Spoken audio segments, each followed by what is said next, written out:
I think that was the great part about it, though, was that I look, you be feeling spicy. I'm like, don't get it confused. I will still body you. I don't know who you talking to.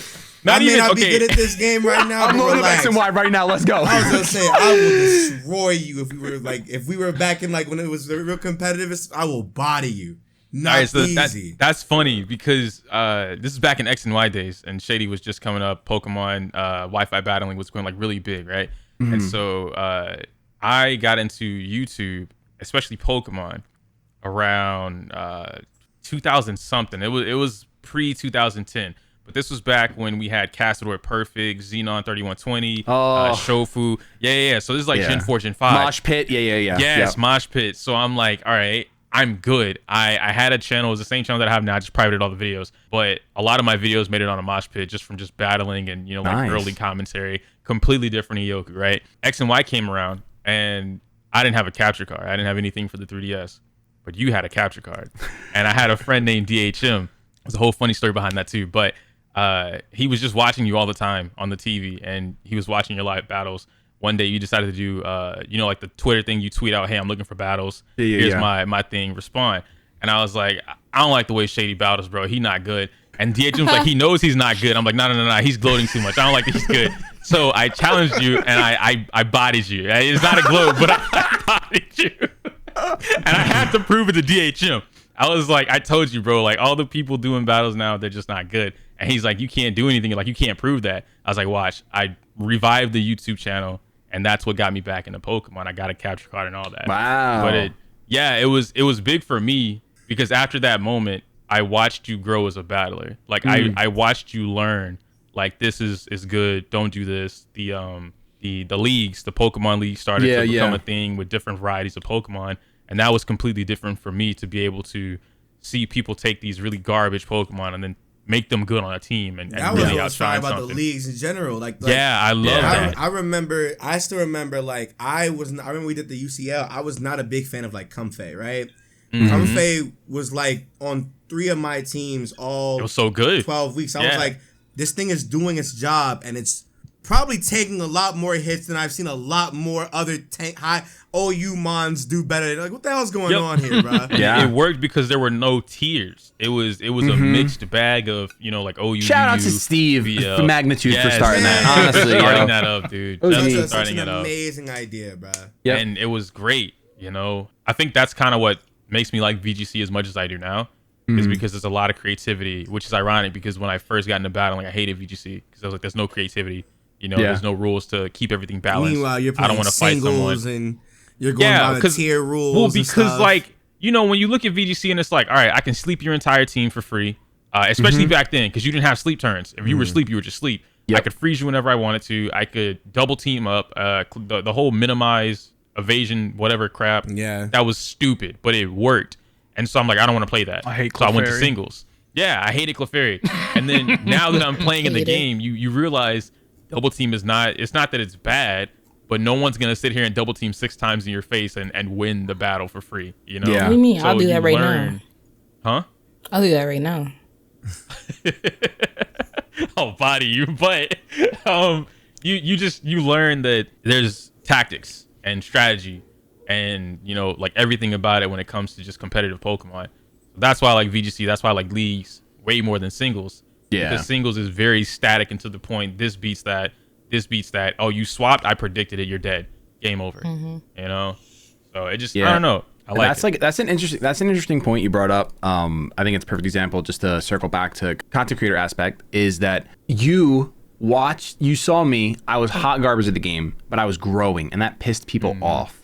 Right? Yep. Like, why does someone who's... No, listen. I remember there were, like, tweets, threads about Shady, like... And they were never, like... viewers. They were never adding Shady, him. bro. They were never adding him. They were never... And it'd be like... They had a whole game theory how on Shady. dare They was like, Shady. yo, Shady's buying his Shady's buying views. Shady's botting. I remember all... And it was just... And it was weird because it was just like... I literally remember... It was our little group before we added Shady to it. And we were just sitting there like, dog, this dude's growing crazy. He went from like a rack to like 5K in the span of like a week damn near.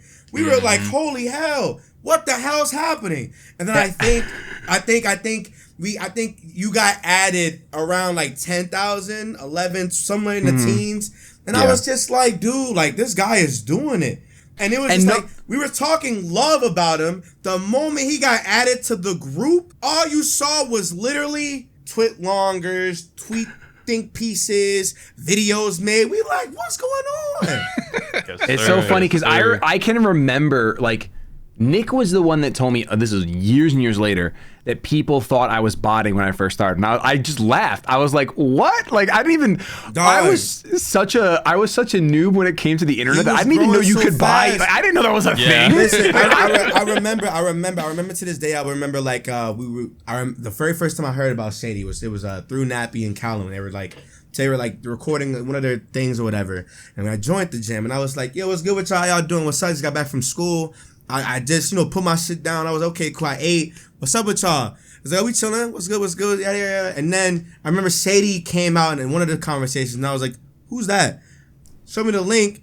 It's this 1,000 subscriber channel getting like 2,000, 3,000, 5,000 views in less than like a day. And it's just like, oh, this is cocky Nick back in the day too. And I'm over here like, oh my. And they were like, oh yeah, he's growing fast as fuck. He's probably botting. I'm like, probably. I mean, yeah, probably. And I went about my business. Wow, I was like, whatever. probably. And then it was like, Who'da you thought? keep on Twitter, you keep hearing like the name. It's like, who the fuck is this Shady guy? And so I really went to his channel and I watched this video. I'm like, he's goofy. getting views. He's getting views. He's like, this is it. And it's just like, you didn't really start like seeing the growth until you actually started paying attention to it. Yeah. And I didn't know about it until I started paying attention to it because everybody kept bringing him up. And I was just like, who is this guy? Yeah, saw it, watched it, and I'm like, holy shit. And at some point it was just like, dog, nah. This is actual growth now. Like this is because it was one of those things where the comments were like equaling the likes, equaling like the views. It was making sense. The ratio was there. It was like, nah, this ain't bots. This is it was genuine. It was like watching a legit JRPG hero grow. Yeah. Or like a townsperson grow into the hero of the JRPG. It was literally like that. It's like, this wild. Is dead ass an actual organic thing that we're watching. Yeah, I appreciate looking at my past accomplishments in such a good light. I didn't want to be buttered up. All I was trying to say was that like people hated me. No, but people listen, and it was so weird because I remember like having genuine like love for Shady because at some point it went beyond the videos, it went beyond us battling because we used to battle like every single like Saturday or some shit. We used to sit down in the morning. Me and Shady used to do like 2 or 3 hour sessions, just grab a team and play games. But while we're doing that, we're just having actual talks. It's just us in a group developing a friendship or whatever. So for me, it was like I'm just gaining a friend, gaining somebody that I love, and then it was like to see other people like hate it. It was like, how the fuck dare y'all? Like y'all don't know this guy. You know what I'm y'all saying? Don't like know Shady. Y'all see the videos and it's like y'all hate it because in their minds they think that because I'm better, my videos should do better. There we go. Circle back. So because I was bad at the game, I was growing. People were like, someone who's bad should not grow. But that is the wrong lens to look at content creation in because I wasn't providing articulate information. He was providing entertainment. I started live battles in a world where post-com ruled all. And why did post-com rule all? Because people believed that was how you provided the best content. You were gonna choose the closest battles or the dopest sweeps and you were gonna showcase them. And that's fine, but I wanted to do something different. So that's like a huge, I still think that's one of my, like, I really try to get that advice when people ask is like, find the thing that's working, but just find a way to do it different. That adds a different value. Like if someone is being intellectual and they're being really intricately explaining a game, you see what they're doing and then find a way to make it funny or find a way to make it complete and like change that game up a little bit because that will carry you somewhat. At least it did. I guess I can't really speak to now. We are in such a saturated market, but I do think you have a much higher chance of. Instead of copy and paste, you do have to change the homework a little bit. Like you have. Yeah, no, like I want you to know. I remember, I remember this like long time ago. You remember back when like I tried branching out the first time, and I was playing like the little Naruto games in the Xenoverse or whatever. Yeah. I remember going out and just watching everybody else, and I was like, holy shit, like this is what they're doing, and I was just like, I want to do it, and it was like I maybe got like 2 or 3 viral videos, and at some point I started going back to the regular stuff. So I knew I had a base there, but it wasn't like gaining anything, right? So I was like, damn, what the hell? So then I branched out like back in like 2020 again, like before COVID and beginning COVID or whatever. And I was doing my homework. Before you do anything, make sure you do your research. Make sure you look around the communities, make sure you see what they're doing, see what seems to be the norm and what's not the norm, what works for the not the norm guys, works for the norm guys, and just analyze. And I was seeing a lot of people, I was like, I really got into Corey Kenshin when I started like looking at other people because other people were copying Corey Kenshin. Yeah. And I was just like, all these people are copying Corey Kenshin, but they're doing it in a rough way of how he would do it. And I think it's impossible to copy him. He's like, you can't. Very Well, no, detailed. because the one thing that Corey Kenshin had those videos didn't have was pacing. Yeah. A lot of people they when you put those memes and those little funny moments and those like things and those little edits, and you have to know when to zoom into your camera. You have to know what meme fits this. The delivery has to hit pacing in a video, and it's just like learning how to finish a joke. Yeah. And it's like you have to know it's a craft. You have to know what to put, when to put it, how to do it, and even when you put like a transition on like a piece of something, right? Is it gonna just zoom in? Is it gonna slowly, sloppily slide in? Is it gonna like, you know what I'm saying? How to make it smoother? It's about delivery. Yeah. And so all these people that were copying Corey Kenshin was doing it in a very rough way. And seeing that made me think about, okay, how do I do that to my like Pokemon stuff? And that's when I saw other people doing it, whatever. It's like, okay, wait a minute. I'm hitting something here because now you learn what pacing is in a video. It's not just a regular 10, 15 minute video of you just talking over a camera. No, you want to get to the stuff that brings the reaction, that brings the moments to it. And it's hitting that. It's making sure you can get that full 15 minutes, make it a memorable thing. And that's where those memes come in from him. It's a structure. Yeah. It's like, how do you build that? But it's one of those things where I would never learn that had I not seen the person that got the A+ versus the person that got the C, So it's like, you have to look. Yeah, for sure. And that's it. That's if you're and that's like, say I'm going to develop my craft in a comedic fashion, right? Because that's all comedy based.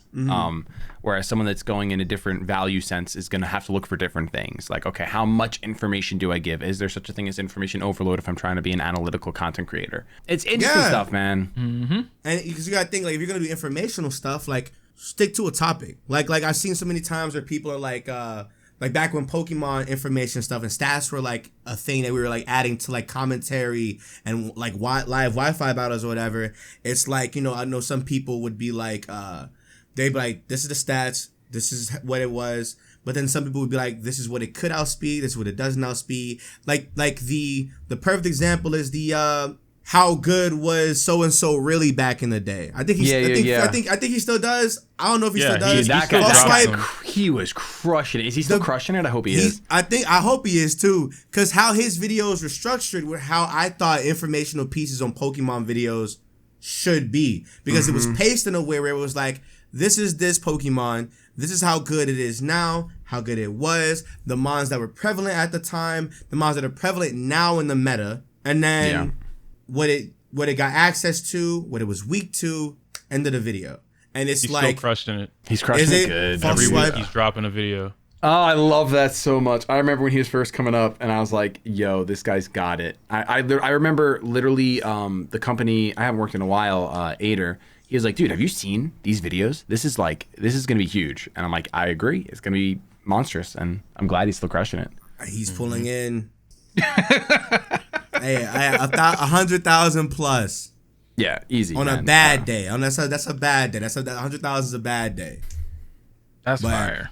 But like stuff like that, you have to learn structure and pacing. I think is one of the more, definitely a piece of advice I give to somebody for sure when it comes to like just anything. Is how can you deliver, and that just adds back to value, Yeah. So yeah, well, being concise and consistent and memorable is valuable for the viewer, right? So it literally, that's where the parasocial relationship starts. True. Yeah. It's literally every